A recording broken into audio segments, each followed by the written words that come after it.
بسم اللہ الرحمن الرحیم۔ السلام علیکم ورحمۃ اللہ وبرکاتہ۔ محترم ماؤں اور بہنوں، آج کا موضوع ہے شیش علیہ السلام کا ذکر اور محلائل کون تھے اور ان کی خوبصورتی کے چرچے۔ شیش علیہ السلام سب بھائیوں سے بڑے اور فضیلت میں زیادہ تھے۔ 10 بھائیوں کے امور دنیا میں شریک رہتے، لیکن کچھ کام نہ کرتے۔ جب موسم کا وقت ہوتا، بھائی حصہ ان کے گھر میں پہنچا دیتے اور اناج غلہ بھائیوں کا تمام ہوتا۔ سب بھائی ان سے قرض دام لے کر لاتے۔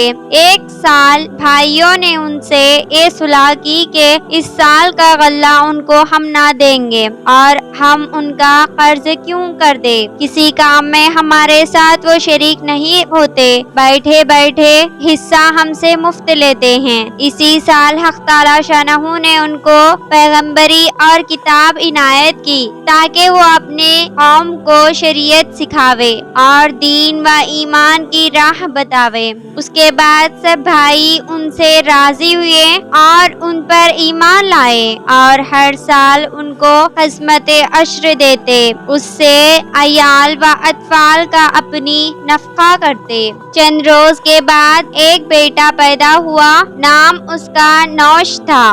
جب وہ بالغ ہوا، شیش علیہ السلام نے اپنے دین پاک پر رہ کر اس دنیا سے انتقال فرمایا۔ بعدہ نوش نے بھی باپ کے دین پاک پر ایک مدت رہ کر رحلت فرمائی اور خلیفہ ان کا ایک بیٹا بنا، اس کا نام قینان تھا۔ وہ بھی باپ کے دین پاک پر ثابت رہ کر ہزار خلق اللہ کو اب دین میں بلایا اور راہ ہدایت کی بتائی۔ بعدہ وفات پائی۔ ان کے پیچھے ایک بیٹا محلائل نام قائم مقام ان کا رہا۔ وہ ایسے خوبصورت تھے کہ تمام جہاں میں برابر ان کے کوئی نہ تھا۔ مغرب اور مشرق سے خلائق ان کو دیکھنے آتے اور ہدیہ لاتی، یہاں تک کہ ان کے خاندان میں حشمت و عظمت اور وقار و عزت ایسی پیدا ہوئی کہ ان کے برابر سارے عالم میں کوئی دوسرا نہ تھا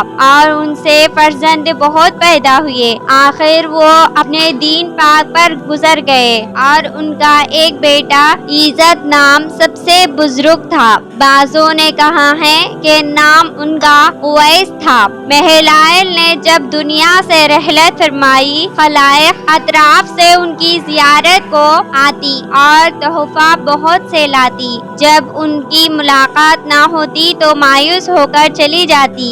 ایک روز ابلیس نے ایک شخص کے نزدیک فرزند محلائل کے آ کر کہا کہ محلائل تم لوگوں سے بیزار ہے، کیونکہ تحفے تحائف لے کر بہت دور سے تمہارے والد مرحوم کے دیدار کو آتی ہے اور اسے نہ پا کر محروم ہو جاتی ہے۔ تب سبھوں نے کہا کہ کیا کیا چاہیے؟ شیطان نے کہا ایک صورت اپنے والد کی شکل سے مشابہ بنانا چاہیے، تو اس صورت کی زیارت کرے اور پوچھے، محروم نہ جاوے۔ اگر نہ کرو گے تو سارے عالم میں تم لوگ حقیر اور ناچیز ہوگے۔ ابلیس نے جب یہ باتیں جتائے تب سبھوں نے رضا دی۔ ابلیس نے حضرت محلائل کی صورت بنا کر ایک برقع اس کے چہرے پر ڈالا۔ تمام خلق اللہ اطراف عالم سے آ کر اس صورت بے جان کی زیارت کر کے چلی جاتی۔ سب لوگ گمراہ ہو گئے۔ شیطان مردود نے ان لوگوں کو بت پرستی میں ڈالا۔ بعدہ